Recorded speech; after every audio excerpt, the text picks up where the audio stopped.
Bismillahirrahmanirrahim. Assalamualaikum warahmatullahi wabarakatuh. Innal hamdalillah nahmaduhu wa nasta'inuhu wa nastaghfiruh wa na'udzu billahi min shururi anfusina wa min sayyiati a'malina. May yahdihillahu fala mudilla lahu wa may yudlil fala hadiya lahu. أشهد أن لا إله إلا الله وحده لا شريك له وأشهد أن محمدا عبده ورسوله. قال الله تعالى في كتابه الكريم: يا أيها الذين آمنوا اتقوا الله حق تقاته ولا تموتن إلا وأنتم مسلمون. أما بعد، كيف حالكم؟ Gimana bapak-bapak, kabarnya sehat semua? Berkhair. Ibu-ibu sehat ya? Alhamdulillah. Kita bersyukur kepada Allah Azza wa Jalla atas nikmat iman, nikmat sehat wal afiyah, dan juga nikmat dimudahkannya kita hadir di majelis ilmu ini. Kita memohon kepada Allah agar segala nikmat yang Allah anugerahkan kepada kita menjadi wasilah untuk bisa kita jadikan amal salih yang akan memperberat timbangan kita di akhirat nanti. Dan kita memohon kepada Allah Azza wa Jalla agar kita diistiqamahkan di atas Islam dan Sunnah, karena dua nikmat ini adalah nikmat yang terbesar setelah kita dilahirkan di dunia ini. Bapak Ibu sekalian, pada siang hari ini akan kita kaji bab yang ke-13. Bab yang ke-13 di halaman 47 bagi yang punya bukunya. Setelah Syekh membahas tentang nazar bukan karena Allah, ini insyaallah akan kita kaji bab yang ke-13, minasyirki al-isti'adatu bighairillah. Bab minasyirki al-isti'adatu bighairillah. Termasuk dari syirik isti'adah, minta perlindungan kepada selain Allah. Ista'adha yasta'idhu, isti'adah, minta perlindungan.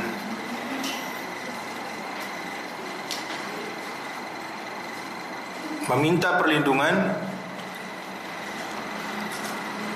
ada dua macam. Minta perlindungan yang dibolehkan, dan ada minta perlindungan yang tidak dibolehkan. Minta perlindungan seperti kita meminta perlindungan kepada sesama kita agar tidak dizalimi. Misal ada orang yang akan berbuat kezaliman kepada kita dan kita minta perlindungan kepada orang, maka ini tentu tidak mengapa. Nabi SAW bersabda, unsur akhaka zaliman aw madhluma. Tolong saudaramu baik dalam keadaan dia sedang menzalimi atau dizalimi. Di Sahih Bukhari Muslim Sahabat kemudian bertanya, "Ya Rasulullah, kalau seorang yang dizalimi kita sudah tahu untuk menolongnya, tapi bagaimana orang yang menzalimi?" Nabi menjawab, "Tamna'uhu minadh-dhulmi." Engkau mencegahnya dari berbuat zalim. Jadi upaya kita mencegah orang lain untuk berbuat zalim itu adalah cara menolong teman kita, saudara kita, kerabat kita. Ada orang yang mau buang sampah sembarangan, kita ingatkan, berarti kita sedang menolongnya. Ada seorang kerabat yang akan mengambil harta warisan dengan cara yang batil, kita ingatkan, kita menolongnya. Ada orang yang akan merubah patok batas tanah, kita ingatkan, kita menolongnya. Itu menolong orang yang akan berbuat zalim. Karena kezaliman, kata Rasulullah, "Dzulmu dzulumatun yaumal qiyamah." Kezaliman adalah kegelapan pada hari kiamat. Mungkin orang di dunia tidak suka dicegah dari melakukan kezaliman, tidak suka orang diingatkan tentang kebenaran, kebaikan, diperingatkan dari tindak kezalimannya. Tetapi di akhirat dia akan bersyukur, dulu telah diingatkan, telah dicegah dari berbuat zalim. Hatta kepada orang kafir, Allah Azza wa Jalla berfirman, "Wa in ahadum minal musyrikin istajaraka fa'ajirhu hatta yasma'a kalam Allah." Kalau ada seorang yang minta perlindungan kepadamu, maka berikan perlindungan agar dia mendengar kalamullah. Ini Al-Quranul Karim. Seperti kisahnya Abul As. Abul As ini siapa? Suami dari Zainab, anak Rasulullah sallallahu alaihi wasallam. Menikah sebelum Nabi diangkat menjadi Nabi. Abu Al-As. Ketika Rasulullah sallallahu alaihi wasallam hijrah, beliau menjadi Nabi, Abu Al-As masih kafir. Kemudian sampai 13 tahun Abu Al-As masih kafir, sehingga dipisahkan dari Zainab. Kemudian Nabi hijrah ke Madinah, Abu Al-As masih kafir, tapi tidak menyakiti kaum muslimin, tidak ikut-ikutan. Pada waktu perang Badar, Abu Al-As tidak enak kalau tidak ikut kelompok Abu Jahal dan teman-temannya. Akhirnya ikut. Qadarullah, dalam perang Badar mereka kalah dan Abu Al-As ditawan oleh para sahabat. Maka Rasulullah bertemu dengan Abu Al-As, bertanya tentang kabarnya. Abu Al-As diperlakukan dengan baik, karena Islam mengajarkan agar kita berbuat baik hatta kepada tawanan, tidak boleh disiksa dan seterusnya. Kemudian mantan istrinya, yakni Zainab anak Rasulullah, menemui Nabi, memberikan jaminan keamanan kepada Abul As, sembari membawa kalung yang dulu diberikan Nabi SAW untuk menjadi mahar perkawinan Abul As dan Zainab. Jadi Rasulullah sebagai mertua, ke waktu itu masih calon mertua, memberikan kalung milik Khadijah, diberikan kepada menantunya, calon menantunya. Ini jadikan sebagai mahar. Kira-kira kalau orang tua memberikan semacam itu, ini laki-lakinya baik atau tidak? Ada nggak di antara antum ada yang melamar anak antum, lalu antum tahu laki-laki itu miskin, tapi calon mertuanya mendukung, ini saya kasih modal untuk nikahin anak saya? Ada nggak? Jarang. Rasulullah berikan kalung milik Khadijah kepada Abul As, jadikan itu sebagai mahar pernikahanmu dengan Zainab, sehingga kalung itu dipegang Zainab. Ketika Abul As ditawan, Zainab menemui Nabi dan membawa kalung itu. Ya Rasulullah, ini sebagai jaminan keamanan bagi Abul As. Bagaimanapun, meskipun dia masih kafir, tapi mantan istri, mantan suami. Ya, maka Rasulullah teringat dengan Khadijah dan memberikan perlindungan kepada Abul As. Dari situlah diketahui bahwa orang kafir itu tidak satu macam.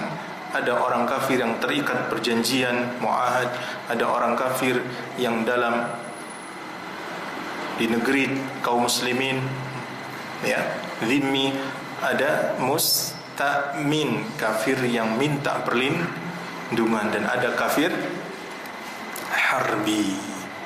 Maka ketika Zainab memberikan jaminan keamanan kepada Abul As, dilindungi. Bolehkah perbuatan semacam ini? Boleh, memberikan perlindungan dalam hal yang memang masuk akal dan diterima secara waqi', secara kenyataan. Adapun jenis yang kedua adalah minta perlindungan yang secara hukum kauni tidak bisa, dan secara akal sehat pun tidak bisa dicerna. Maka hal yang semacam ini minta perlindungan yang salah, minta perlindungan yang salah. Seperti fenomena orang yang minta perlindungan kepada penghuni tempat-tempat angker, atau kepada jin, khodam, dan seterusnya, untuk memberikan pagar rumahnya agar dilindungi dari berbagai macam bala.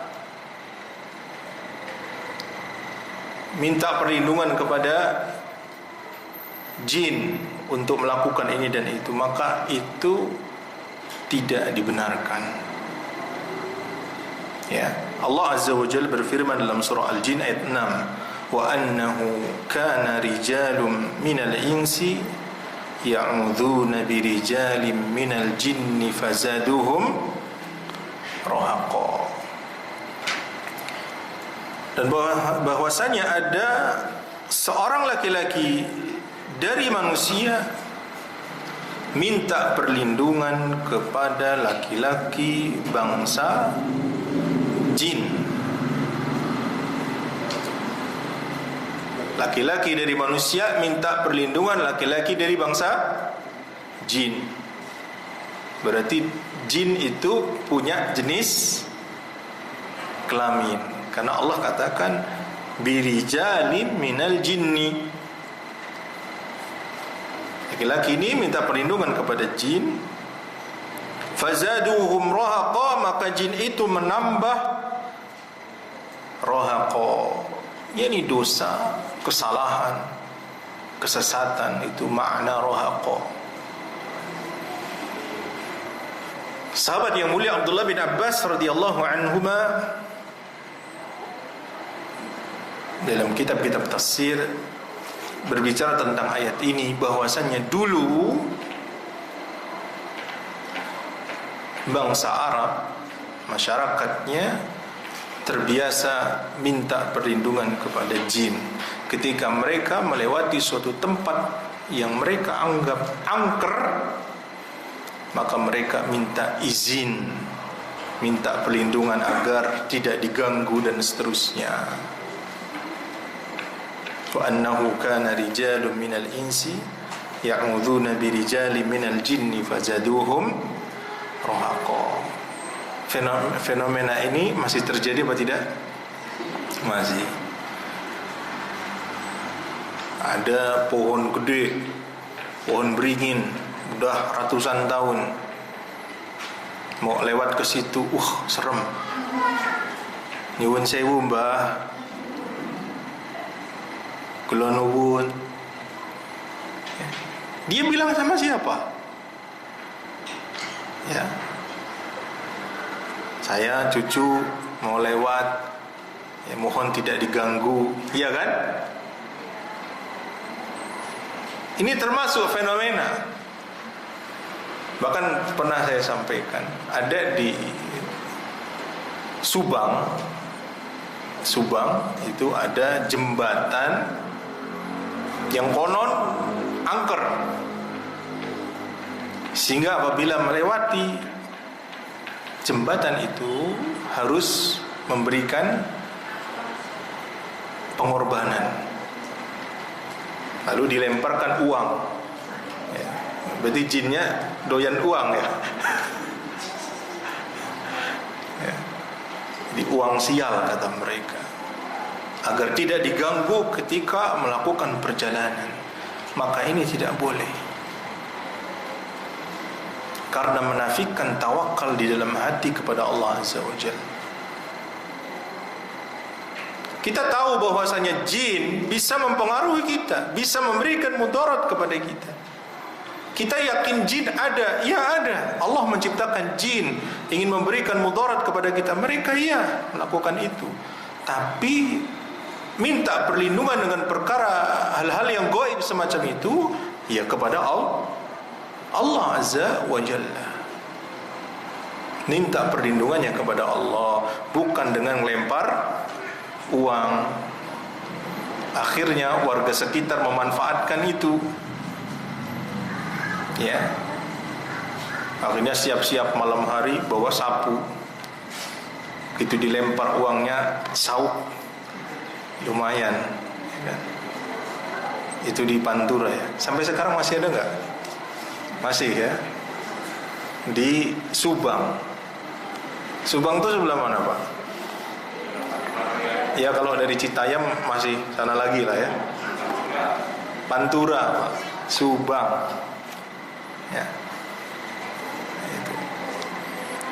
Fenomena semacam ini minta perlindungan atau menganggap sial perkara tertentu. Kalau tidak melakukan maka akan terjadi ini, kalau tidak ini maka akan terjadi ini.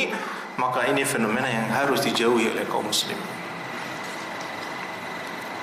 Dan itu adalah apa yang terjadi pada masa jahiliyah dulu. Orang-orang melewati sebuah lembah, tempat-tempat yang dianggap ya angker, lalu mereka minta perlindungan kepada penghuni roh atau jin di situ. Ya. Nah, terus bagaimana Ustaz solusinya? Kalau kita memang ingin jauh dari mudarat itu, karena mereka bisa saja memberikan mudarat kepada kita dengan mungkin kalau Anda berkendara, maka mungkin mereka bisa mengaburkan penglihatan kita ketika dalam perjalanan, atau membuat sang sopir bingung, linglung ya, masuk di sebuah kota, muter-muter saja, nggak bisa keluar. Maka kita perlu untuk minta perlindungan kepada Allah Subhanahu wa ta'ala. Dan kita harus yakini bahawa tipu daya syaitan itu lemah. Inna kaida syaitani kana dha'ifa. Tipu daya syaitan itu lemah. Allah yang menyatakan tipu daya syaitan itu lemah. Manusia pun lemah. Wa khuliqal insanu dha'ifa. Manusia diciptakan dengan lemah. Syaitan lemah, tipu daya syaitan lemah. Manusia pun lemah. Lemah lawan lemah, menang yang mana, Pak? Yang kuat. Kan lemah sama lemah. Manusia lemah, tipu daya syaitan lemah. Siapa yang menang? Allah berfirman dalam surah Fussilat, wa imma yanzaghannaka minasyaitani nazghun fasta'idz billah innahu huwas samiul alim. Dan apabila syaitan ingin memberikan nazghun, yakni gangguan, maka berlindunglah kepada Allah. Sesungguhnya Allah Maha mendengar lagi Maha mengetahui. Jadi lemah lawan lemah, yang menang adalah yang berlindung kepada yang maha kuat, Allah Subhanahu wa ta'ala. Ya. Jadi tawakal saja, Pak. Malu, jenggot udah panjang, lewat kuburan takut. Malu, Bu, jilbab sudah lebar, apalagi pakai cadar, ya. Lewat tempat gelap takut. Nggak perlu takut. Tapi serem ada cerita begini, ada orang gede tinggi hitam, ya anggap aja pohon, ya. Tapi di situ banyak penampakan, udah nggak apa-apa, ya.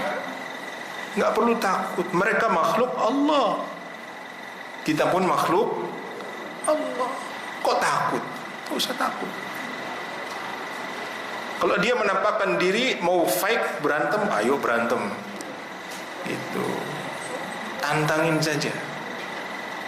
Ya, karena itu ada beberapa asar dari kaum salaf, ketika mereka mendapatkan penampakan dari jin-jin itu, malah mereka berani.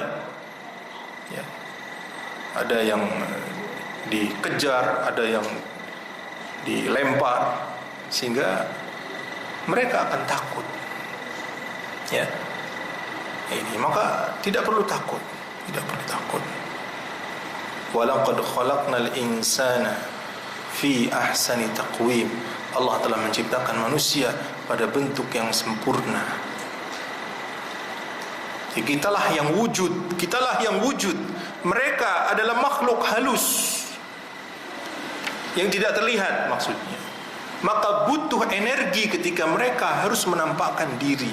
Mereka harus bersusah payah, Pak, untuk menampakkan diri menjadi bentuk yang material, karena mereka itu immaterial. Dan mereka nampak di dalam kehidupan manusia, dalam alam manusia, maka antum lebih kuat. Ya, jadi mulai saat ini tidak boleh takut dengan syaitan. Siap, bapak-bapak, ibu-ibu? Siap? Beneran ya? Nanti malam kita coba, ya, uji nyali. Jemaah sunnah kalau ada uji nyali menang, syaitonnya yang takut.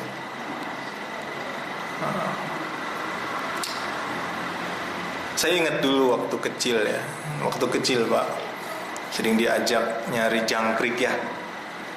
Karena saya orang kampung, kalau bapak-bapak kan orang kota, ya.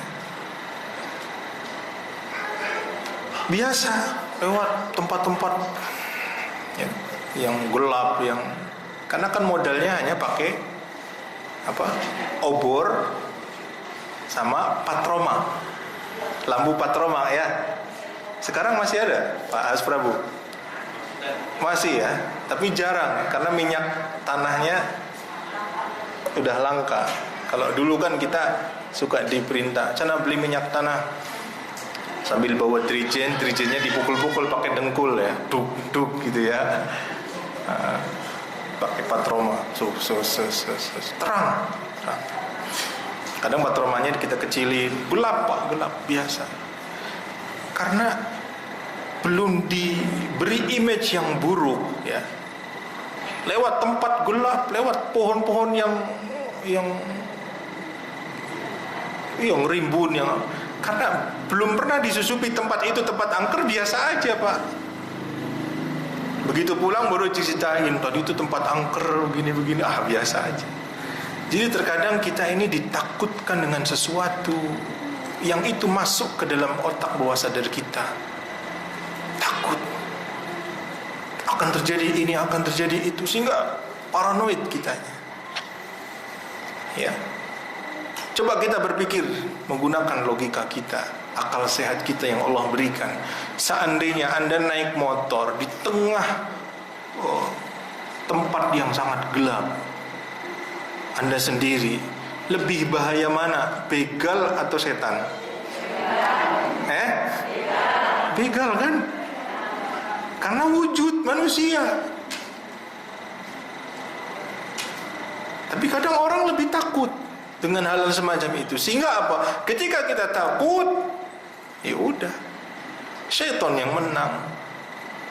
Ya, karena mereka pun memanfaatkan mitos-mitos yang ada. Ya. Mereka memanfaatkan mitos yang berkembang di situ dan mereka berkumpul untuk menunjukkan eksistensi mereka. Tapi kalau seorang muslim tidak takut kecuali hanya kepada Allah Azza wa Jalla, tawakalnya dia berikan kepada Allah Azza wa Jalla, berlindung kepada Allah, maka tidak ada yang bisa memberikan mudarat. Kalaupun ada, biasa saja. Ya. Nah, Khalah binti Hakim menuturkan, aku mendengar Rasulullah sallallahu alaihi wasallam bersabda dalam hadis riwayat Muslim, "Man nazala manzilan faqala", siapa yang singgah di suatu tempat lalu dia mengucapkan a'udzu bikalimatillahi tammati min syarri ma khalaq, lam yadurruhu syai'un hatta yarhala min manzilihi dzalik. Siapa yang mengucapkan a'udzu bikalimatillahi tammah, aku berlindung dengan kalimat atau kalam Allah yang sempurna, min syarri ma khalaq, dari keburukan apa yang Allah ciptakan, maka tidak akan ada yang bisa memberikan mudarat kepadanya sampai dia pergi beranjak dari tempat itu. Di antara ikhtiar yang kita bisa lakukan, kita berdoa dengan doa ini, a'udzu bikalimatillahi tammati min syarri ma khalaq. Ayo bareng-bareng,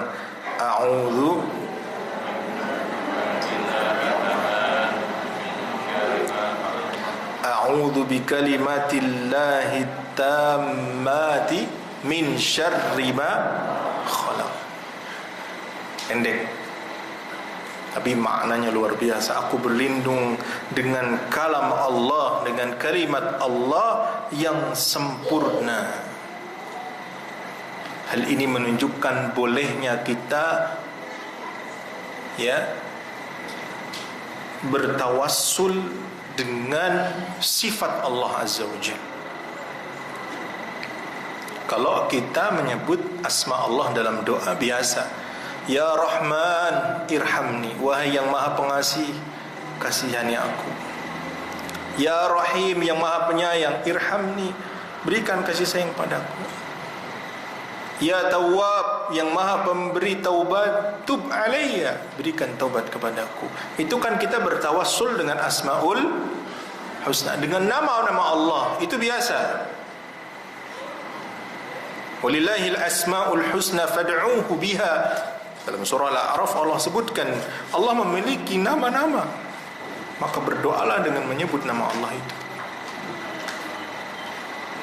Tapi kita memohon kepada Allah dengan sifat Allah, ini jarang orang melakukan. Sifat Allah seperti ini, sifat Allah. Jadi kalamullah adalah sifat Allah. Maka apa yang berasal dari Allah berupa sifatnya bukanlah makhluk. Bisa difahami? Bisa difahami? Saya makhluk, betul? Makhluk itu diciptakan, Pak. Saya kan makhluk. Maka ucapan saya makhluk, perbuatan saya makhluk. Allah Khaliq, Al-Khaliq. Maka perbuatan Allah itu bukan makhluk. Faham? Perbuatan Allah bukanlah makhluk. Sifat Allah bukanlah makhluk. Karena Allah Azza wa Jal adalah Al-Khaliq. Maka kelirulah yang menyatakan Al-Quran adalah makhluk. Karena Al-Quran adalah sifat Allah. Karena Al-Quran adalah kalamullah. Jelas ya? Itu kenapa ulama berbicara panjang lebar tentang akidah Al-Quran bukan makhluk. Ini fitnah yang besar yang dipelopori oleh Jahm bin Safwan, kemudian diikuti oleh kaum Mu'tazilah, sampai-sampai pada masa Imam Ahmad fitnah ini besar sekali, Pak. Ya, dipaksa rakyat harus meyakini Al-Quran adalah makhluk. Ya, karena dekatnya Bishr al-Marisi dengan penguasa pada masa itu, Khalifah Al-Ma'mun, Al-Mu'tasim, ya, Al-Wathiq. 3 periode penguasa itu Mu'tazilah. Baru pada masa Al-Mutawakkil kembali kepada Ahlus Sunnah. Imam Ahmad rahimahullah ta'ala dan para ulama pada waktu itu yang tidak mengakui Al-Quran adalah makhluk diazab, bahkan dibunuh. Ya, Imam Ahmad dipenjara, dipukul, disayat-sayat tubuhnya, Masya Allah, sampai tidak bisa berbaring Imam Ahmad rahimahullah ta'ala. Tapi beliau tetap bersabar. Beliau tetap bersabar. Karena memang inilah manhaj Al-Quranul Karim. Bersinggungan dengan penguasa yang zalim. Ingat, bersinggungan dengan penguasa yang zalim memang caranya begitu. Bukan kita katakan, kita ingkari kezalimannya, kita lawan kezalimannya. Kita bukan melawan pemerintah, yang kita lawan adalah kezalimannya. Ya podo wae. Kan mereka tidak mengatakan kami yang zalim, kan enggak begitu. Iya kan? Hati-hati dengan propaganda mengatakan kami tidak melawan penguasa, yang kita lawan adalah kezaliman. Justru kezaliman penguasa selama dia muslim, tidak boleh kita melakukan hal-hal yang membuat keamanan menjadi tidak kondusif, apalagi berupaya untuk makar. Ini bukan jalannya kaum salaf. Karena itu Imam Ahmad meskipun dengan pamor yang besar, memiliki pengaruh yang luar biasa di tengah umat pada waktu itu, beliau tetap bersabar dan tidak melakukan kudeta kepada pemerintah Al-Ma'mun. Padahal kalau mau jadi, Pak. Terus ya, kezalimannya diingkari, ya, tidak diakui, ya enggak apa-apa, benar, enggak. Tapi cara penyampaiannya harus tetap dalam koridor yang benar, bukan dengan mengobarkan api permusuhan, api dendam kepada pemerintah. Enggak boleh. Memang itu uslubnya Al-Quran. Sebagaimana Al-Quranul Karim menghikayatkan tentang Nabi Musa alaihissalam dan Harun ketika berdakwah kepada Fir'aun. Fir'aun itu kurang kejam apa, Pak? Fir'aun kurang kejam apa? Ya, kekuasaannya juga lebih besar, mutlak. Wa Fir'auna dzil autad. Fir'aun itu dzil autad disifat oleh Allah. Watad itu pasak-pasak. Jadi saking kuatnya pengaruh Fir'aun, kekuasaan Fir'aun, Allah hikayatkan dengan pasaknya. Wal jibala autada, kami jadikan bumi itu sebagai pasak, saking kuatnya. Jadi Fir'aun itu kuat. Kezalimannya melakukan sihir, membunuhi anak-anak laki-laki, membiarkan anak-anak perempuan. Zalim, menyuruh mereka menyembah dirinya. Faqala ana rabbukumul a'la. Pemerintah kita sampai segitu enggak? Sampai mengatakan sembah aku. Fir'aun itu togut, tidak ada perbedaan pendapat togutnya Fir'aun. Tapi Allah Azza wa Jalla berfirman kepada Harun dan Musa, idhaba ila fir'auna innahu tagha faqula lahu qawlan layyinan la'allahu yatadhakkaru aw yakhsha. Pergilah kalian berdua kepada Fir'aun, ucapkanlah kata-kata yang lemah lembut, mudah-mudahan dia ingat atau takut kepada Allah. Jadi kalau dengan penguasa caranya begitu, Pak. Ini memang uslub Quran. Jelas ya? Tapi kalau ada bid'ah dalam agama, kalau ada kemungkaran dalam agama, bid'ah, khurafat dan sebagainya, ulama tampil semua, Pak. Ulama tampil. Karena ini untuk menjaga agama yang tertinggi, Pak, agama. Ya.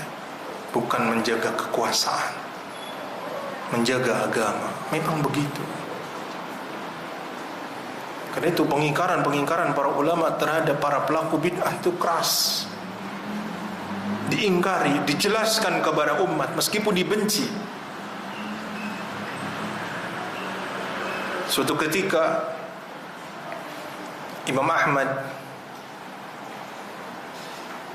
ditanya oleh seorang yang imam, sampai kapan engkau menjelaskan fulan dhaif, lemah hafalannya, si A pemalsu hadis, si A, si B pendusta, sampai kapan ya imam? Ya. Bisa jadi mereka sudah masuk surga, engkau belum. Karena di antara perawi-perawi yang dhaif itu ahli ibadah, Pak. Ahli ibadah, zuhudnya luar biasa, amal solehnya banyak, tapi hafalannya lemah. Kan sebetulnya membicarakan ulama A, B, C bohong, lemah, itu kan sebenarnya ghibah, betul? Betul? Ghibah, enggak boleh. Tapi mau tidak mau untuk menjaga agama. Makanya Imam Ahmad, kalau saya diam,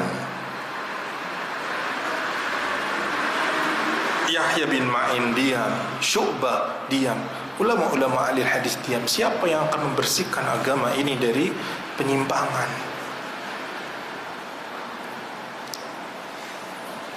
Makanya pernah Imam Ahmad berkata kepada Imam Yahya bin Ma'in, hayya naghtabu fillah, ayo kita ghibah karena Allah. Ghibah karena Allah. Jadi kecemburuan mereka karena agama untuk memurnikan Islam dari ajaran-ajaran yang tidak berasal dari Islam, dan mereka ingkari terang-terangan.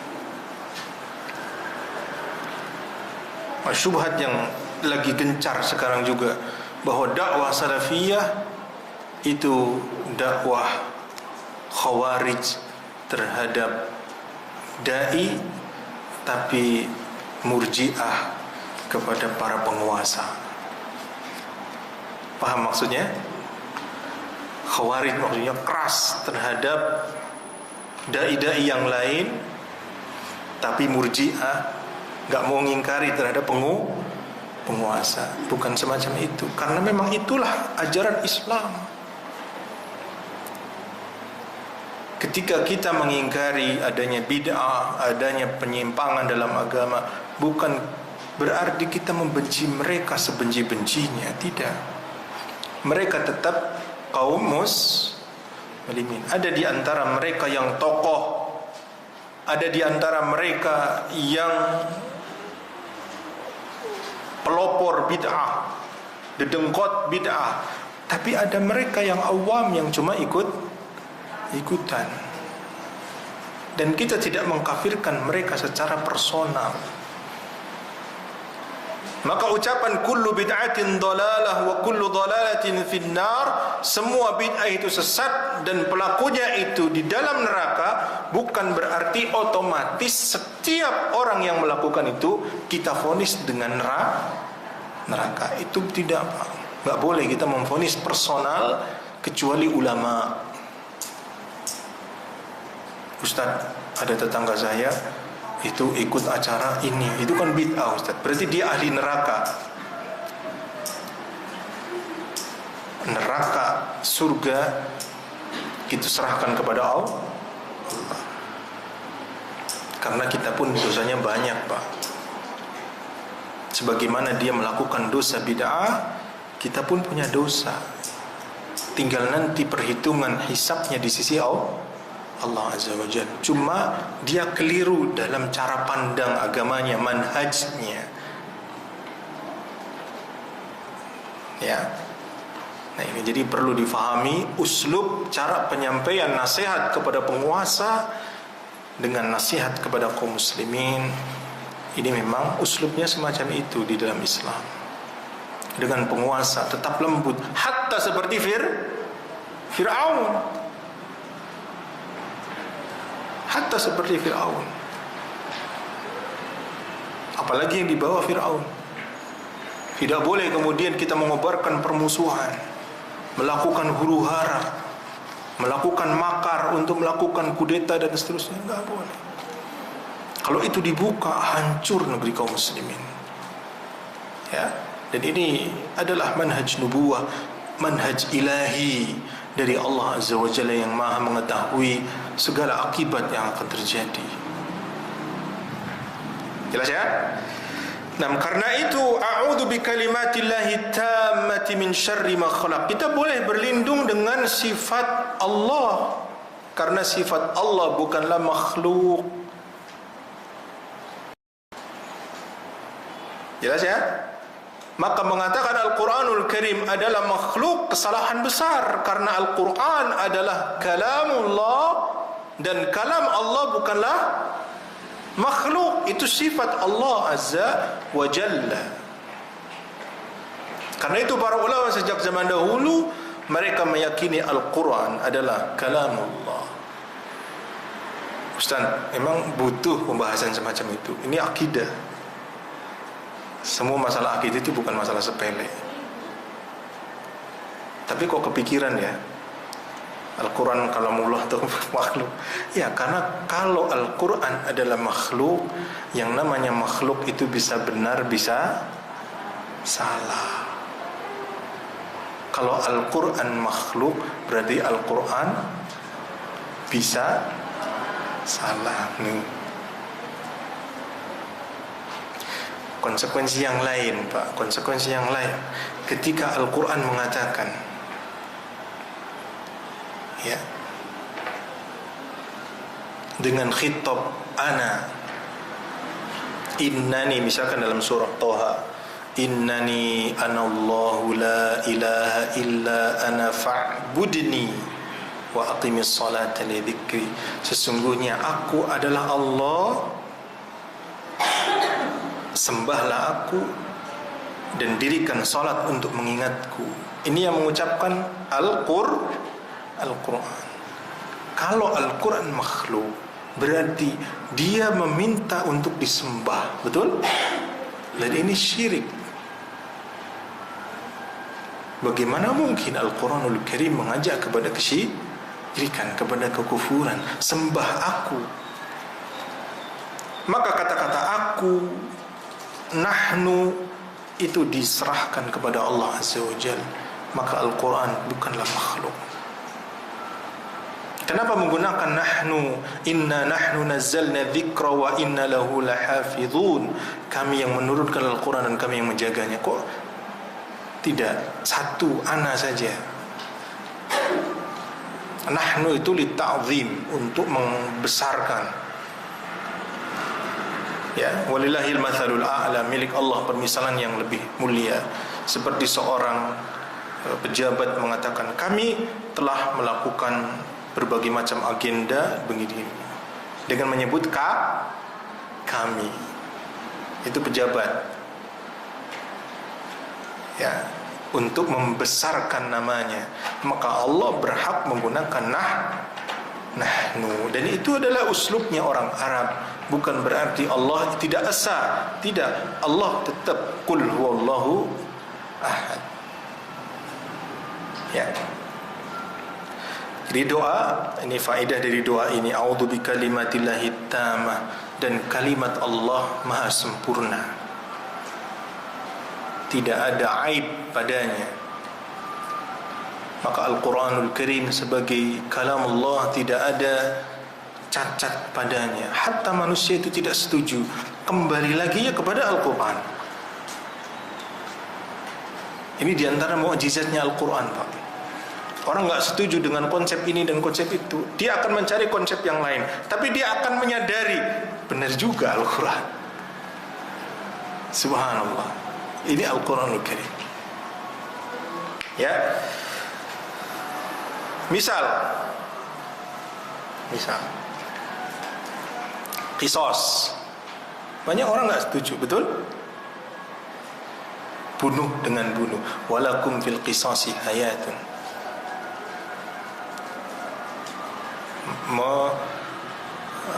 Tidak mau mengamalkan hukum rajam. Tapi bagaimana dengan orang-orang yang tidak berperi kemanusiaan?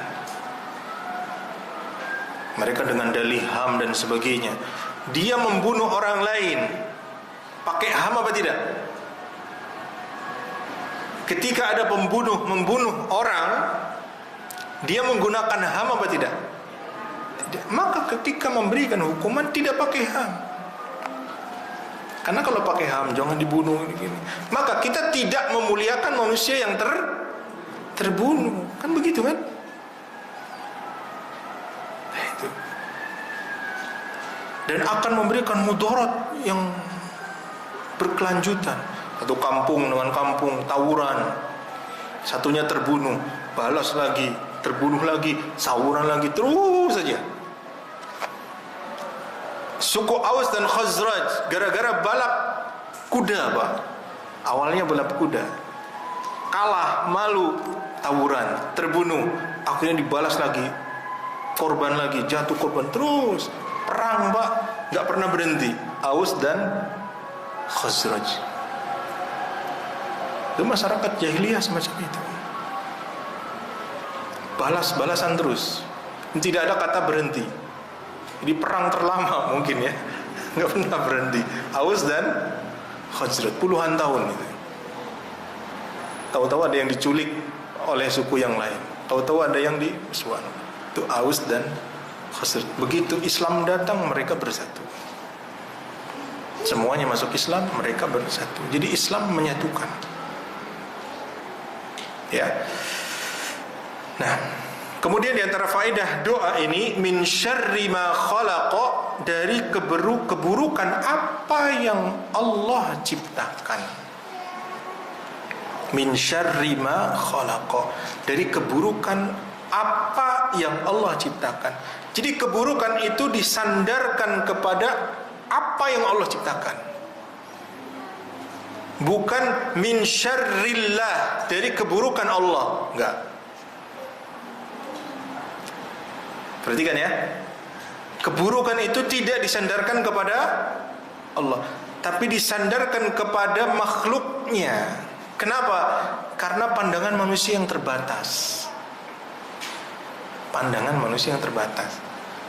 Sakit, baik atau buruk Bapak Ibu? Sakit baik apa buruk? Yang dipandang oleh manusia, baik apa buruk? Kalau baik berarti antum senang sakit.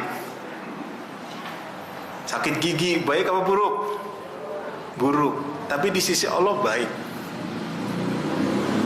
Tidak ada yang buruk kalau disandarkan kepada Allah yang telah mentakdirkan antum dengan sakit gigi. Apa? Karena Allah sedang mengampuni dosa-dosa antum. Baik apa buruk? Ya, dari sisi ini baik. Kemiskinan, kekurangan harta, baik atau buruk? Kalau pengen tuh semuanya kaya ya Pak ya. Semuanya punya mobil, punya rumah mewah, punya ya, wis pokoknya yang cukupan semua ya. Tapi pernah berpikir tidak? Kalau semuanya kaya, siapa yang bangun jalan? Siapa yang menjual makanan pinggir jalan? Siapa yang jadi tukangnya? Semuanya kaya, masa nggak butuh? Iya Pak ya. Dengan adanya kemiskinan dan si kaya dan si miskin saling memberi, maka ada kehidupan. Makanya subhanallah Pak ya. Orang-orang yang jualan di pinggir jalan itu karena butuh atau tidak butuh? Butuh. Karena mereka butuh. Antum mau makan apapun ada. Coba saja keluar masjid, ada nasi padang, ada apa lagi? Mie ayam, bakso, apa lagi? Gado-gado. Masya Allah ya. Mana orangnya? Ada gado-gado, ada kacang hijau, ada penjual buah, sana lagi terus. Ada semua. Di luar negeri nggak ada loh Pak. Antum sampai bingung mau makan apa lagi ya. Jadi kemiskinan itu memudahkan kita. Tapi jangan kemudian antum berharap kita miskin aja tat, kalau gitu ya jangan ya. Ini rahasia Allah Subhanahu wa taala. Ya, ini rahasia dari Allah Azza wa Jalla. Ya. Di Amerika, jangan kira Anda mereka itu ya memang maju, mereka maju. Ya, penghasilan mereka dolar. $1 itu berapa sekarang? 15.000 ya, anggap 15. Ya. Mereka mau beli es doger saja Pak, itu bisa puluhan dolar. Es. Anggap $10, berarti 150.000. Antum beli es doger berapa? 5.000. Saya punya teman, beliau pergi ke Jepang. Jepang Bu, tahu Jepang ya Bu ya? Ya Jepang ya, kalau dari Pondok Indah ke sana lagi lah ya. Melon, itu beliau cerita sendiri. Waktu beliau ke Jepang, pengen melon itu sekitar 400.000 satu biji, satu buah, hampir 500.000. Kalau di kita berapa? 30.000 udah dapet ya. Jadi subhanallah, iya mereka maju, iya. Di Amerika orang banyak yang kaya, iya. Tapi tidak seperti yang kita jalani. Jadi Allah Maha Adil Pak. Allah Maha Adil. Jangan pernah kita menyangka Allah itu zalim kepada kita, jangan. Kita sakit, kita kurang harta, kita diuji ini, diuji itu. Jangan pernah kita menyangka Allah berbuat zalim kepada kita, jangan. Ya, itu baik semuanya. Kalau kita berpikir, masya Allah, Allah Maha Adil. Yakinlah Pak, kalau Allah memberikan ujian kita dalam satu hal, di sisi lain Allah berikan kelebihan. Ada orang yang sibuk sekali, duitnya banyak, sibuk sekali Pak, kumpul dengan keluarga susah. Sebaliknya ada orang yang kumpul keluarga terus nyari kerjaan susah, ada ya. Jadi terkadang itu yang dicari oleh orang. Timbal baliknya ya semacam itu. Ustaz, saya mau makan aja susah. Ya, tapi antum makan apapun bisa kan? Bisa. Cuman duitnya nggak ada. Tapi makan apapun nggak ada pantangan, nggak ada pantangan. Ada orang loh, duitnya banyak nggak bisa makan sembarangan. Makan ini takut itu, makan ini takut anu, ya kan? Akhirnya rezekinya berkurang, betul? Subhanallah. Nah itu. Ada orang kaya, Pak, hidupnya mewah, rumahnya megah. Makan karena dia biasa makan enak, dia biasa aja nikmatnya. Ada orang di ladang, di sawah, capek, kotor. Datang kiriman makanan, Masya Allah. Pakai ikan asin, ikan peda ya, sambel, ya, lalapan, waduh nikmat sekali.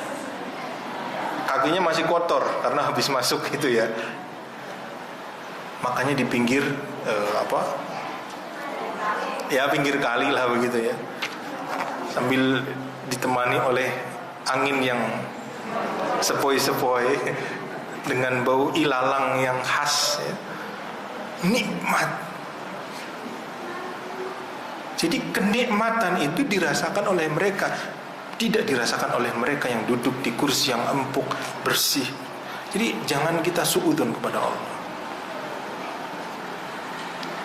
Ya, ada seorang malah bercerita menginap di hotel Indonesia. Itu bintang berapa?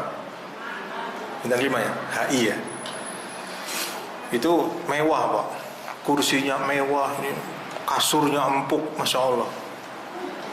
Pejabat ya, pejabat. Tapi dia bawa tiker. Tikernya tiker yang dari pandan itu loh. Tahu ya? Tiker pandan itu loh, Pak. Tahu ya? Kalau nggak tahu pura-pura tahu lah ya. Yang biasa dibungkus untuk orang meninggal itu ya. Nah itu ya. Di kopernya dia bawa itu. Di hotel Indonesia. Begitu dibuka, gelar. Tidurnya tidak di spring bed, tidurnya di situ. Kenapa? Karena dia punya keluhan tulang belakang. Kalau tidur di kasur itu nggak cocok, bisanya tidur di tiker itu, Pak, baru bisa nyenyak. Subhanallah. Jadi ayo kita rubah image dalam kehidupan kita. Allah itu udah nggak pernah zalim kepada kita. Kalau ada keburukan, min syarri ma khalaq, keburukan itu disandarkan kepada apa yang Allah ciptakan, bukan kepada Allah. Bukan kepada Allah. Ya. Jadi tinggal memandang kehidupan, ya udah jalanin aja. Rezeki kita sudah dijamin, tinggal kita berusaha mencari. Kematian sudah ada waktunya. Tinggal bagaimana kita semangat ibadah, itu aja udah. Jadi kita nggak ngoyo dalam kehidupan ini. Kita nggak ngoyo dalam kehidupan ini. Ya, ini diantara faidah zikir ini, a'udzu bikalimatillahi tammati min syarri ma khalaq. Ya, jadi keburukan itu tidak disandarkan kepada Allah Azza wa Jalla. Barangkali ada pertanyaan? Kalau tidak ada, saya lanjutkan sedikit tentang istighosah karena ini mirip babnya. Silakan, Pak. Pakai mic dulu, Pak Asprab. Assalamualaikum warahmatullahi wabarakatuh. Waalaikumsalam warahmatullahi wabarakatuh. Al-Quran itu ada Nabi Sulaiman kan pasukannya dari Rum, ada Cina dan Rusia. Itu menunjukkan bahwa Sulaiman juga minta tolong pada jin kan? Ya. Kalau misalnya kita punya niat ingin mendakwahi jin, minta tolong pada jin Muslim, mendakwahi pada jin kafir misalnya, doa kita, apakah itu juga boleh atau tidak? Terima Nah,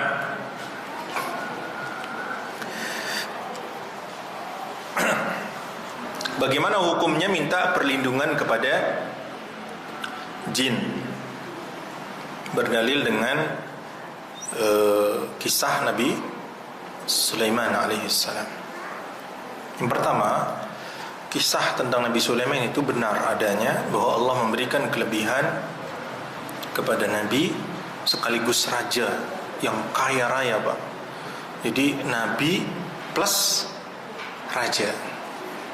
Makanya Nabi SAW pernah bersabda, Allah telah memberikan pilihan kepadaku, apakah aku akan menjadi nabiyan malika atau abdan nabiyya. Allah telah memberikan pilihan kepadaku, aku menjadi raja nabi atau hamba nabi. Maka aku memilih menjadi hamba biasa, manusia biasa, tetapi nabi. Karena Allah telah memilih Nabi Sulaiman raja sekaligus nabi. Bahkan bukan hanya raja bagi manusia, bahkan raja bagi binatang dan jin. Ya, binatang dan jadi kekuasaannya luar biasa, Pak. Kekuasaannya Nabi Sulaiman alaihissalam.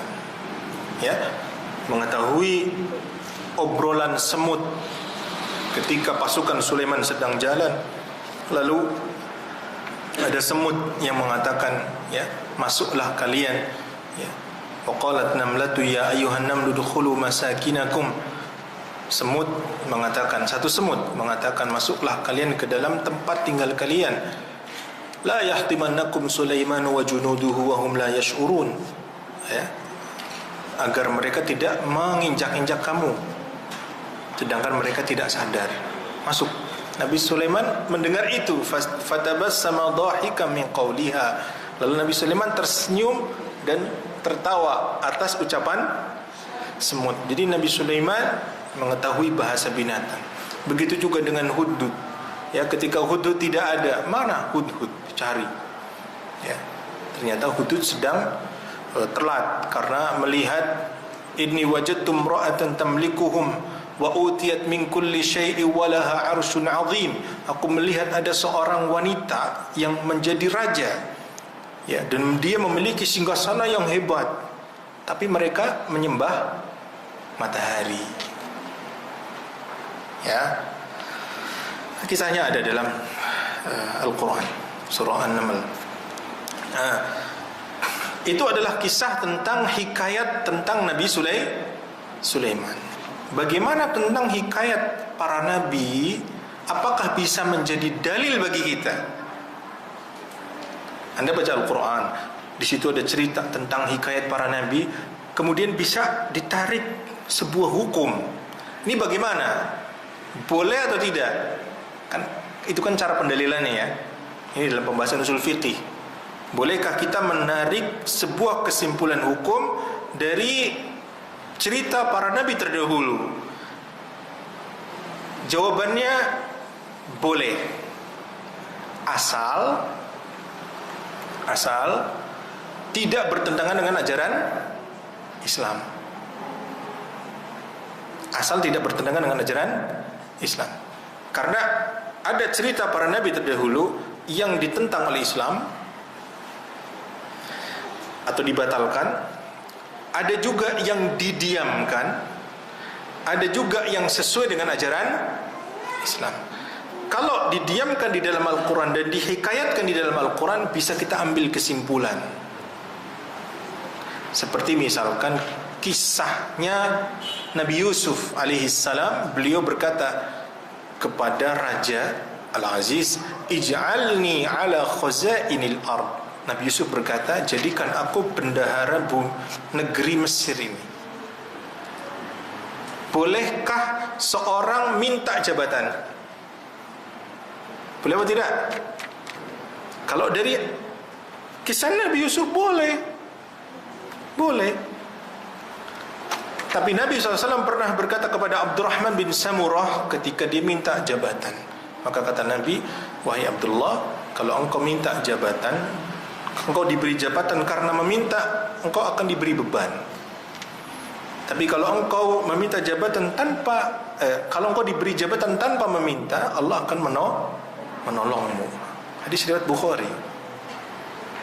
Karena itu para ulama memberikan kesimpulan, meminta jabatan hukum asalnya makruh, kecuali Anda yakin bisa memperbaiki keadaan seperti Nabi Yusuf alaihissalam. Karena rajanya itu cerita akan ada dia di dalam mimpinya, ya ayyuhal mala'u inni ara sab'a baqaratin simani ya'kuluhunna sab'un ijafu wa sab'a sumbulatin wa ukhra yabisat khudri wa ukhra yabisat. 7 sapi, ya, yang gemuk memakan 7 sapi sab'a baqaratin simani ya'kuluhunna, 7 sapi yang gemuk dimakan 7 sapi yang kurus, dan 7 tandan gandum yang bulir gandum yang hijau dan yang kering. Gimana takwilnya? Lalu ditakwil oleh Nabi Yusuf alaihissalam bahwa itu adalah masa paceklik, ya kan? Jadi Nabi Yusuf tahu keadaan mereka, maka boleh meminta jabatan. Ini kisah yang tidak dibatalkan oleh Islam. Tapi ada kisah yang dibatalkan oleh Islam, seperti sujud kepada manusia, betul? Ketika cerita tentang Nabi Yusuf itu selesai, kemudian ketemu dengan teman-temannya, ya, mereka kan akhirnya sujud kepada Nabi Yusuf. Pertanyaannya, bolehkah sujud kepada orang lain? Bolehkah sujud kepada orang lain? Dalam ajaran Islam tidak boleh. Tapi sujud pada masa dulu boleh, sebagai bentuk penghormatan. Sebagai bentuk penghormatan dulu boleh. Makanya Allah memerintahkan iblis untuk sujud kepada Adam, karena sujud dulu itu dibolehkan oleh Allah sebagai bentuk penghormatan. Dan itu berlaku pada masa Nabi Yusuf. Tapi pada masa umat Islam tidak boleh. Pertanyaannya, Nabi Sulaiman ini ada pembatalnya apa tidak? Tidak ada. Bolehkah kita berinteraksi dengan jin? Tidak dibatalkan ayat itu.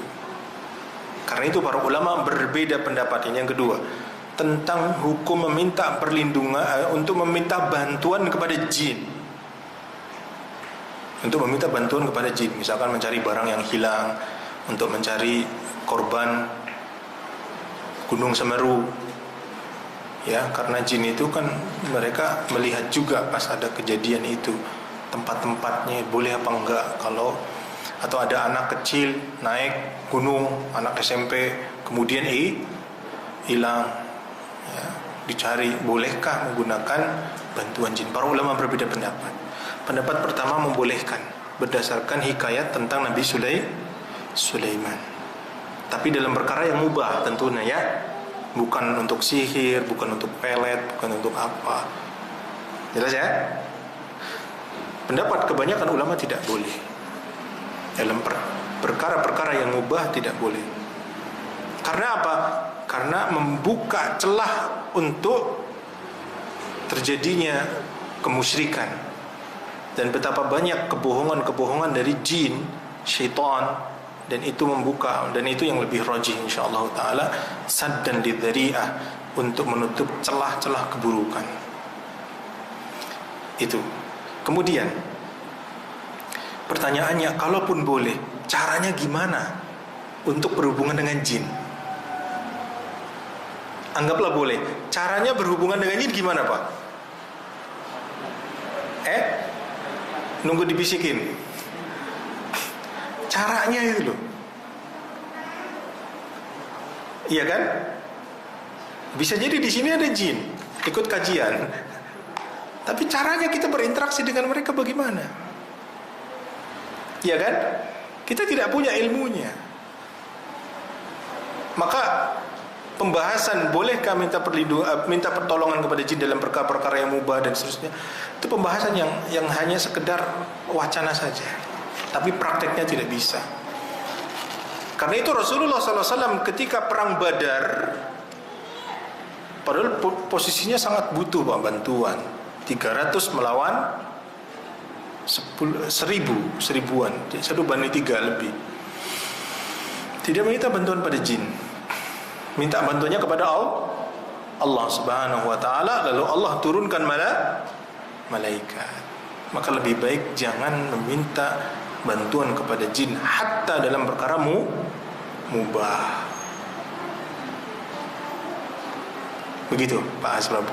Ya, saya putar-putar dulu karena itu penting dalam masalah berdalil dengan kisah Nabi Sulaiman. Ya, maka kita bawa kisah Nabi Sulaiman itu adalah kekhususan Nabi Sulaiman alaihi salam yang Allah berikan itu. Karena itu Rasulullah pernah memegang jin. Ini Rasulullah dalam hadis yang sahih, beliau pernah memegang jin, dan aku ingin ikat jin ini dan bisa dilihat oleh anak-anak. Tetapi aku mengingat doanya Nabi Sulaiman alaihissalam, di mana Nabi Sulaiman berdoa agar diberikan kerajaan yang tidak diberikan kepada seorang pun dari alam semesta ini. Aku malu kepada Sulaiman, maka aku lepaskan. Begitu. Allahu a'lam. Ada pertanyaan lagi? Ada? Silakan. Seru ya, kalau bicara tentang jin seru ya. Didongengin ya. Monggo. Assalamualaikum warahmatullahi wabarakatuh. Waalaikumsalam warahmatullahi wabarakatuh. Semoga Ustaz selalu dalam dengan Allah. Amin. Ini saya mengambil tadi pembahasan dari Ustaz mengenai ghibah, Ustaz. Sebelum kita mengenal manhaj salaf, kita pasti melakukan banyak banget yang namanya dosa dan kesalahan, Pak Ustaz. Terutama nih yang perempuan suka ghibah, suka ngomongin orang gitu, Ustaz. Dan setelah kita tahu bahwa ternyata sama saja kita seperti memakan bangkai sendiri. Nah, begini Ustaz, setelah tahu dengan manhaj salaf bahwa itu adalah termasuk dosa besar, beberapa ada yang kita ketemu minta maaf gitu Ustaz atas segala apa yang pernah kita lakukan. Mereka kita tahu orangnya jauh, terus kita berusaha untuk WhatsApp gitu Pak Ustaz. Dan alhamdulillah permintaan maaf kita diterima sama mereka gitu Ustaz. Nah, bagaimana kalau misalnya ternyata kita kan banyak banget nih berbicara buruk tentang orang gitu ya Pak Ustaz. Terus kita udah gak ketemu nih sama orangnya, udah gak ketemu, terus masih mengganjal di hati gitu Pak Ustaz. Itu bagaimana ya di akhirat nanti terhadap orang yang kita gibahi tersebut gitu. Karena banyak sekali ya kesalahan-kesalahan yang kita buat itu mungkin berefek terhadap kehidupan sekarang seperti itu Pak Ustaz. Mohon Pak Ustaz penjelasannya. Jazakallahu khair. Assalamualaikum warahmatullahi wabarakatuh. Waalaikumsalam warahmatullahi wabarakatuh. Iya, tanyanya jelas, bagus sekali. Perlu saya uraikan ghibah ya. Ghibah, ada ghibah menyebarkan aib, yang aib itu sudah tertutup disebarkan, ya. Kemudian membicarakan keburukan orang tanpa ada kebutuhan, jadi hanya sekedar untuk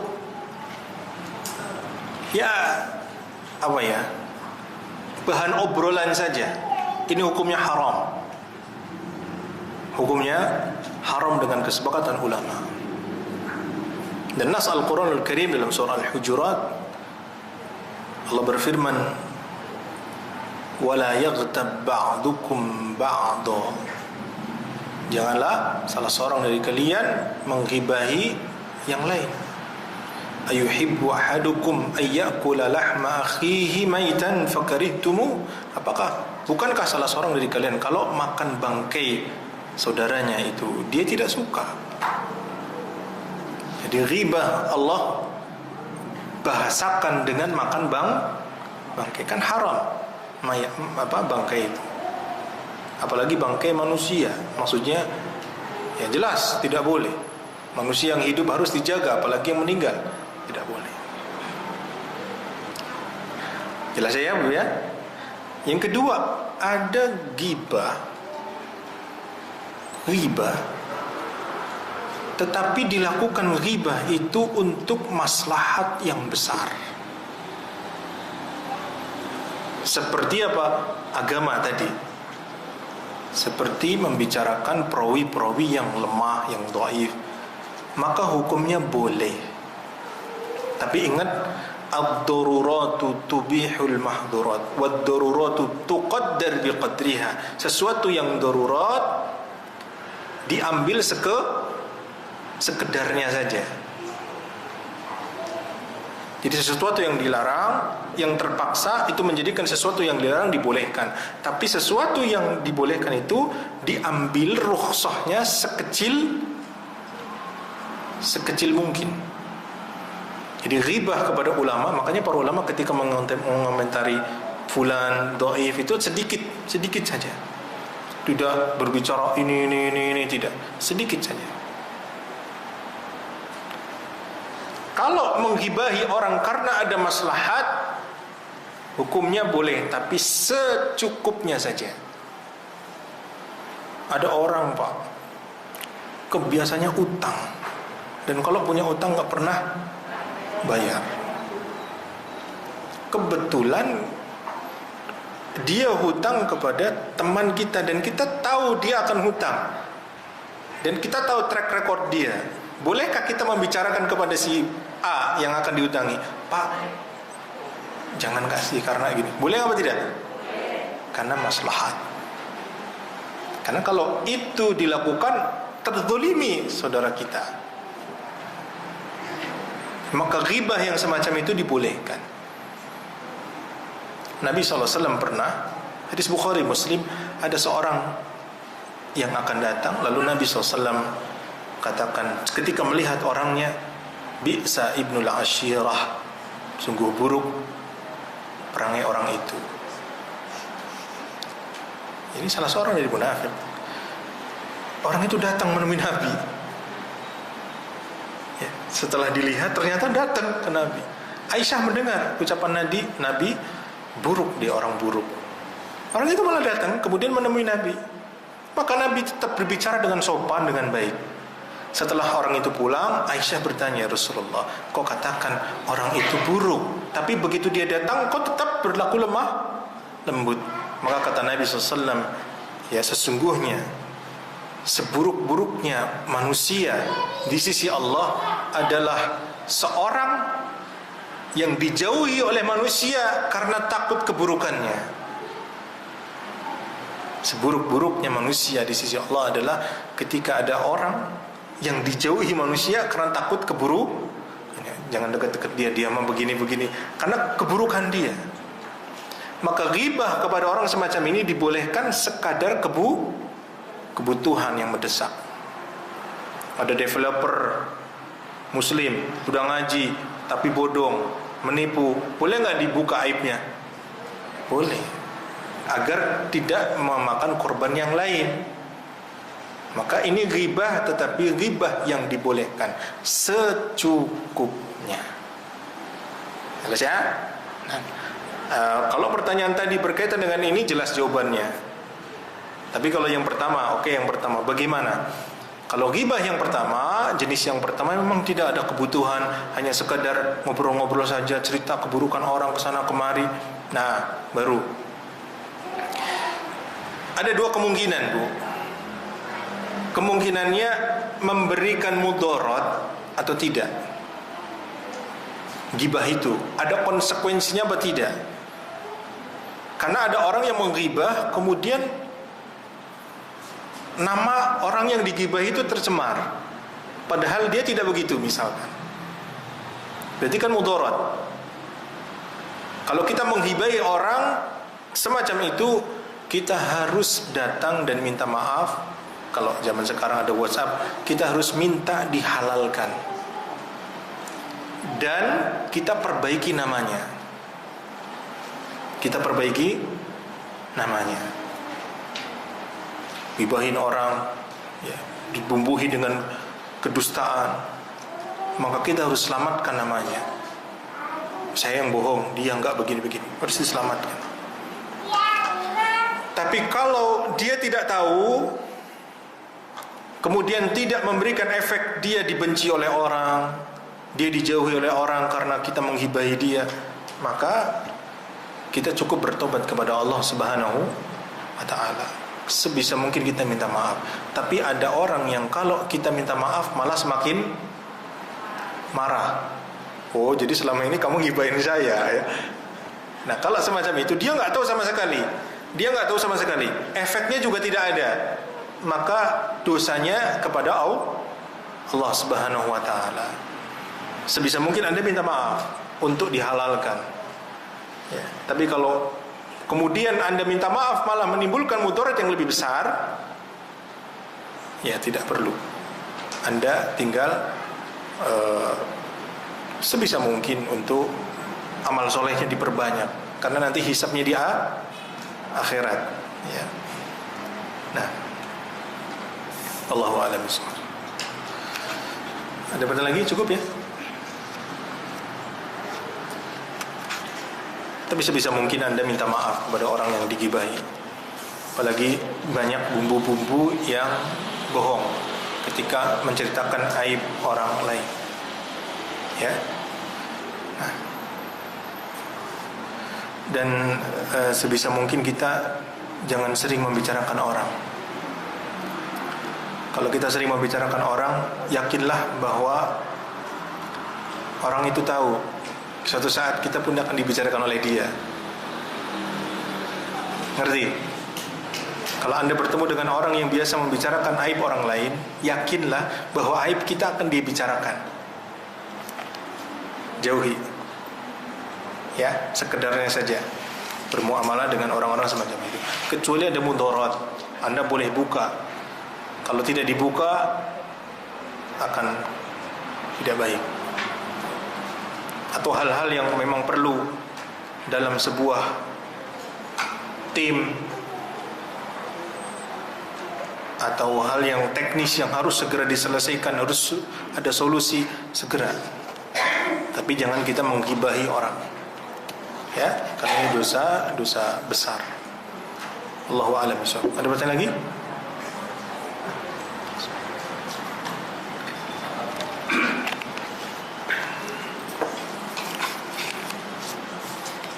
Assalamualaikum.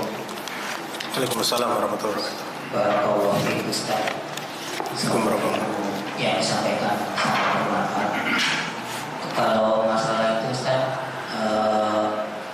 kita nggak boleh zolim sama Allah dan tapi semua kembali ke takdir ya Ustaz. Kalau saya begini karena dulunya saya pernah demikian. Sekarang saya susah, sekarang saya bisnis gak tembus karena dulunya saya begini.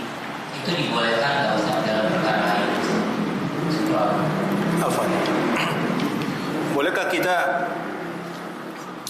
mengintrospeksi diri kita di masa lalu? Kita pernah melakukan ini, kemudian sekarang banyak kendala. Boleh, tidak ada masalah, ya. Kita flashback ke belakang, pernah melakukan dosa ini dan dosa itu, karena ya, fama asabaka min musibatin fabima kasabat aydikum wa ya'fu an katsir. Apa yang menimpa kita, musibah yang menimpa kita, kata Allah, fabima kasabat aydikum, karena perbuatan kalian sendiri. Wa ya'fu an katsir, Allah memaafkan itu lebih banyak. Yang Allah maafkan lebih banyak, ya. Makanya hatta ulama dulu pernah ada yang melakukan lahan dalam membaca Quran. Biasanya baca Qurannya Masya Allah Pak, lancar terus, ya, kuat hafalannya. Suatu ketika lupa dan tidak bisa meneruskan, maka kata dia, sesungguhnya aku pernah diberikan air susu oleh seorang wanita yang aku tidak tahu bagaimana agamanya. Subhanallah. Jadi dia waktu kecilnya ulama ini pernah diberi air susu, diceritakan oleh ibundanya tentunya, oleh seorang wanita, dan wanita itu nggak tahu agamanya, bagaimana dia orang baik atau tidak. Dikatakan ini bekas dari air susu itu. Ini suudzonnya kepada itu, karena track record orang tuanya itu makanannya halal, perbuatannya baik-baik itu. Jadi bisa dikoreksi.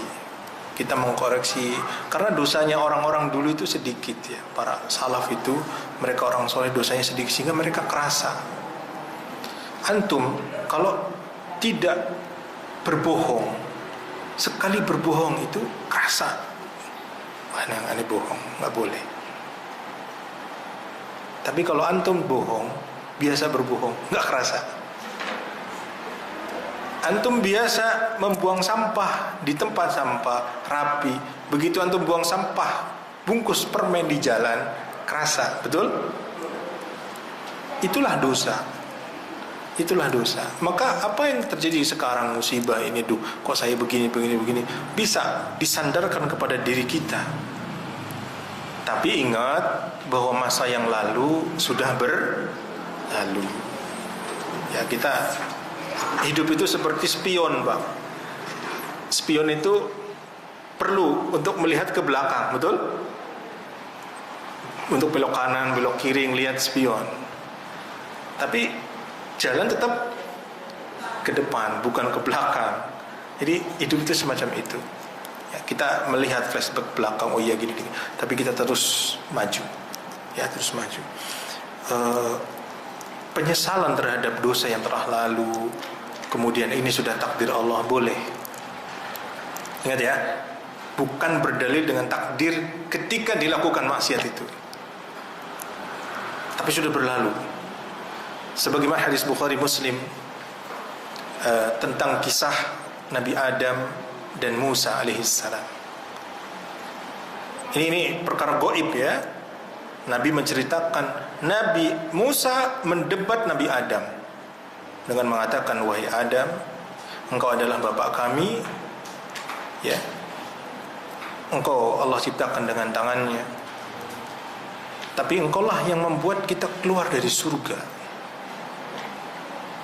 Engkaulah yang membuat kita keluar dari surga. Maka Nabi Adam menjawab, ya Musa, apakah engkau akan mencelaku dengan sesuatu yang telah Allah takdirkan kepadaku sebelum Allah menciptakan langit dan bumi 500.000 tahun sebelum Allah menciptakan langit dan bumi? 50.000 khamsina alfasa, 50.000 tahun sebelum Allah menciptakan langit dan bumi. Apakah engkau akan menjelek-jelekan aku dari itu? Maka kata Nabi, fahajja Adam Musa. Adam memenangkan debatnya dengan Musa. Pertanyaannya, hadis itu seakan membolehkan berdalil dengan maksiat, betul? Tidak. Pemahamannya adalah kita tidak boleh kemudian menyalahkan orang karena perkara-perkara yang sudah berlalu. Sudah lalu, kemudian bertobat, kita jelek-jelekkan orang itu, nggak boleh. Karena itu sudah berlalu. Gitu ya? Nah, tapi kalau sedang maksiat kemudian diperingatkan, Pak, jangan melakukan maksiat ini. Ini sudah takdir Allah. Nah, ini orang begini nih, ngeyel. Suatu ketika Umar bin Khattab akan memotong tangannya pencuri. Lalu Umar siap akan memberikan eksekusi. Kata pencurinya, ya Umar, apakah engkau akan memotong tangan seorang padahal aku mencuri itu karena takdir Allah? Maka kata Umar bin Khattab, sesungguhnya aku pun memotong tanganmu dengan takdir Allah, insya Allah. Tidak boleh berdalil dengan maksiat, dengan takdir Allah, tidak. Tapi kalau sudah berlalu kemudian menyesal, bertobat kepada Allah, ya sudah. Ya. Nah, mudah-mudahan bermanfaat dan kita kaji. Subhanaka bihamdika asyhadu an la ilaha illa anta astaghfiruka wa atubu ilaik. Wassalamualaikum warahmatullahi wabarakatuh.